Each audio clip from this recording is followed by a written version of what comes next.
All right, everyone. The Tennessee special election results have come in. Link in the description archived, of course. Democrats are somehow casting this off as a win. I believe that you just lost by almost a double-digit margin, so I'm not exactly sure what you're crowing about. Yes, indeed, Van Epps has beaten Aftyn Behn, the crazy bitch from Tennessee. Yeah, she lost by almost 10 points. This is somehow a win to Democrats. I believe that they may be delusional.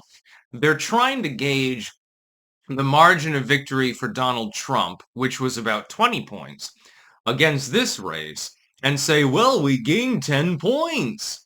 Okay, well, then you only need 10 more to go. That doesn't make a whole lot of sense. They were playing it up, by the way. Oh, they don't want to talk about it right now at all. They're playing it up, but the thing is, they were expecting that there was going to be some upset defeat for the GOP in this particular special election. They were expecting that somehow the people of Tennessee are retarded enough to vote in somebody who is utterly insane. You can look it up for yourself. I'm not even going to go over it right now. Look up some of her statements and some of her actions, Aftyn Behn specifically. Look them up for yourself, and you will see this is somebody who's cuckoo. Somebody was referring to it earlier on Twitter as the Cuckoo for Cocoa Puffs candidate. That's not far off the mark, in my personal opinion. I've only seen a few clips of her speaking, and I can tell you, this chick is batshit insane. By insane, I mean, hey, it's okay to attack police. Yeah, maybe we should burn down the police station, by the way. It's good to harass ICE officers, and so on and so on and so on forth. This is a classical leftist. This is the Tennessee version of AOC. Only AOC sometimes, at the very least, is coherent. Also, she can mix a drink. The feeling that Aftyn has her cuck mix her drinks for her before she gets serviced by the bull or something like that. This is a premier leftoid. Like beyond Bernie Sanders mode. Some of the things she said, I mean, some of them would get you banned, actually, if you repeated them on a YouTube video.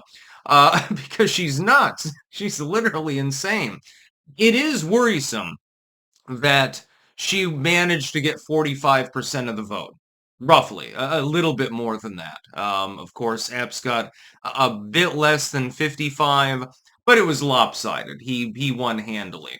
But then you have liberal commentators coming out and saying, well, it was awfully close. We almost made it. This is a spectacular result. I mean, we lost, but by double digits almost, but it's a spectacular result. It shows that we're moving in a blue direction. No, it shows that the people of Tennessee are sane. It shows that the people of Tennessee rejected your message. Democrats have had a pretty good run with special elections over the course of the last year. This is, by the way, not something that was unpredictable. Democrats typically do far better in off-year elections. They typically outflank the Republicans because the GOP, the problem with people who tend to be conservative, especially the lay, like partisan Republicans. This may not apply to right-leaning independents or people who simply dislike the left. We're always energized. But it certainly applies to the decadent, old guard right wing. The problem is that they don't turn out in off-year elections. Hell, they have problems in the midterms, especially if they're the party in power, because people get decadent, they get too relaxed. So the turnout is lower. The fact that you still lost by almost a double-digit margin is rather telling. So when I see liberal commentators crowing about this result, all I can do is shake my head in bewilderment. You lost. You lost by a significant margin. There's no indicator that Trump is bleeding down the ballot. You lost an off-year election where you should have had an advantage. You talked about this for months and months, saying, we're going to pick off Tennessee 7. Yeah, it'll be a great time. But you still lost. You failed. But you're still pretending it's a victory somehow. I don't even understand it at this point. I mean, it's bewildering to me. These people are not playing with a full deck. They're not even playing with half the deck. All the jacks are missing, because they're misogynistic or something like that. No, you lost in Tennessee 7, which was something that reasonable people expected to happen. Although, honestly, I thought it would be closer than it actually was. I figured it would be considerably, like within 4 or 5 points. Instead, it was almost 10. Actually, this is a pretty good showing for Republicans in an off-season election. But you're still pretending that it's some sort of victory. You look at, anything that's being said by any combination of Harry Sisson, the Krasensteins, both of them, Ed and Brian, Krugman, that other dude there, I can't remember his name, nobody cares. Friedman, I believe it is. If you look at anything that they're saying with regards to his election, they're pretending that this is some sort of weird mandate for the left. Like, oh my God, we almost got AOC elected in Tennessee. No, you didn't. You came 10 points short. That's not close. I hate to tell you this, but I mean, if this was a football game, it would be a little bit lopsided too. You didn't get absolutely gobsmacked, but you did lose. You lost by a significant margin. You do not have a mandate. Tennessee has rejected you. You're not going to flip the state. Certainly not in the general election. That's not going to happen. I can tell you right now, Tennessee will go for the GOP in the next general election, by the way. And the biggest thing that the Democrats are managing to do is pick off your elections, but you just lost one. You had a winning streak there for a while, many of which were in areas that are reasonably blue. Tennessee is not a blue state. Tennessee leans heavily red. It is a red state. You never should have gotten your hopes up. And so all of the liberal commentators who originally were like, well, we can do this, we can do this, all of a sudden they're pretending not to be sad for losing by coping. They're huffing a lot of copium at the moment. Well, we came closer than in the general election. No shit, Sherlock. Democrats tend to do better in special elections. Wow, it's a surprise.